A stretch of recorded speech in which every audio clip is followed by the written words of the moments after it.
Milky Way Ghetto? Really? Really, Deathbird? Milky Way Ghetto.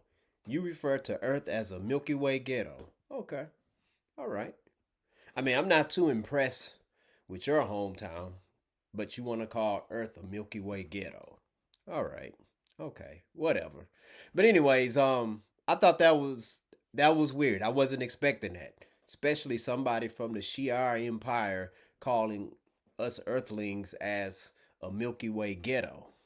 You know what I'm saying? Despite the fact that, you know, the folks from the Milky Way Ghetto, they helped defeat this whole Phoenix Force and all that, and their brother who was a madman. But anyways, but nice diss.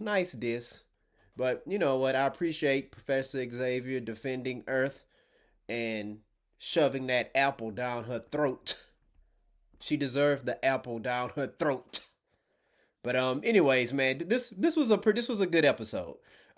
It wasn't as good as the previous episode because my boy Gambit died, and Magneto died. Oh man, that. Yeah, so I was hoping they was going to continue pick up from that, but they didn't. I mean, but of course you got to come back to Storm, and I wasn't expecting Professor Xavier in this episode. Now speaking of Storm, Storm is back. She's back, but she's a day late. She's a couple days late and a few dollars short, man. But, hopefully, I'm glad she's comfortable within herself because, when she mentioned the part about being afraid of our own power, I mean, I think as human beings, we can relate to that on a little bit because sometimes we get in our own way. You know what I'm saying? We fear things that haven't even happened yet, So it's like, and we sometimes it prevents us from moving on, moving forward and progressing in life. You know what I'm saying? Our own fears. And a lot of times it's unnecessary fears. So I'm glad that she rose from the rocks from underground like the Phoenix, right? And damn, her uniform changed. Her hair changed. I like they had a beautician and a stylist down there or something, but she reminds me she looks more like was that the X-Men Evolution, I think? Storm? Yeah, it was either that one or the Wolverine and the X-Men one. I think it's the X-Men Evolution one. Somebody let me know in the comment section which one was that. But I'm glad to see her back. Hopefully she's done with Forge. I'm about all tired of that relationship. But man, Forge doing Doctor Strange magic. It has me thinking about an interesting theory that I came up with. Bear with me a little bit, people. Bear with me. Okay, so check this out. So you have Forge. I think Benjamin Bratt's character in Doctor Strange. I think that's Forge. All right, so check this out. Forge. This is 97, right? He got that. He can do the Doctor Strange magic. All right. Now, in the Doctor Strange movie, he had some of the magic or whatever, but he didn't use it. He didn't want to become like a sorcerer supreme or nothing, but that's what healed his body. And I believe he could do a little bit of magic if he wanted to, because remember at the end of that movie, Mordo came and took all the power and his magic, so he couldn't walk again, right? Now, I think that was Forge. I don't know if they said his name, but even if they said a name in Doctor Strange, I think that was Forge because in 2004, we see footage of Storm, Halle Berry's Storm, and Forge, Benjamin Bratt. They're playing basketball together. Don't believe me? Type in 2004, Benjamin Bratt and Halle Berry playing basketball. Tell me what movie you come up with. Yeah, that's Forge and Storm. And we all know Halle Berry played Storm in the X-Men universe. So I think they are connected. All right. So, but anyways, that was a good part about Ford, so he did help. But that bird was creepy as hell, so I'm glad we don't got to see him or her for a while. But Storm found out about the news, so hopefully she's gonna take vengeance. Vengeance is hers. You know. Now Lalandra, how in the hell you gonna expect Charles Xavier? Like you expected him to wipe out his children from his mind? Now that's too far. Because if you're Lalandra, why would you want him to do that? What if y'all have children? Would you want him to wipe away y'all children? And I understand X-Men, they're not his biological children, but he helped raise them. He's trying to bring them up, help them become better. So why would you want to take away that man's greatest work? That's how you get rid of history, by not wiping people's minds of the stories of the past. So I'm glad that Professor Xavier stood his ground on that.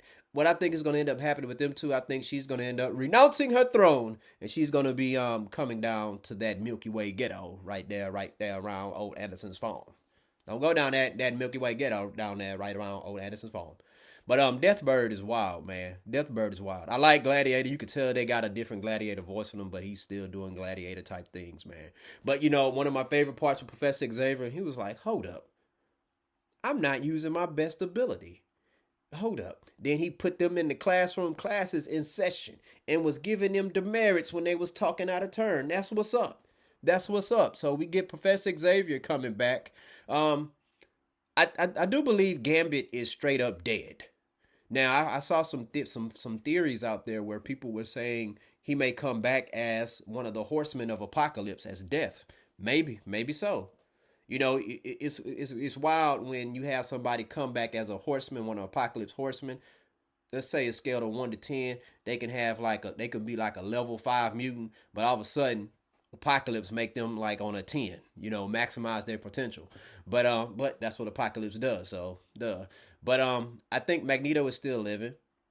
I did a video where it was like, man, I thought Magneto could have defeated the Sentinel had Leech not been holding on to him, because people's powers tend to be removed, or they'll lower, they get weaker because Leech is next to them.